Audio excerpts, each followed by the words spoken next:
So guys, practical ba talaga magkaroon ng LC80 sa panahon ngayon?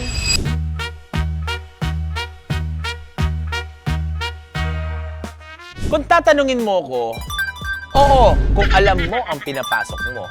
LC80 to, luma na, pero araw-araw mo pa ring makikita at umaandar. Pang work, pang family, pang out of town. Hindi to sasakyan na binili para magmukhang bago. Binili to kasi alam mong hindi ka iiwan. Matibay at tested. Lubak, baha at bundok. Kahit saan mo dalhin, okay pa din. Mas mauna ka pang mapagod kaysa sa LC80. Hindi siya tinipid. Compare sa ibang sasakyan, simpleng maintenance lang. Hindi ka papabayaan. Meron kang peace of mind. Kung umabot ka sa video na to, comment mo sa baba kung tagasan ka at size ng damit mo. Malay mo, ikaw na ang next na papadalan namin ng t-shirt. So, practical ba ang LC80?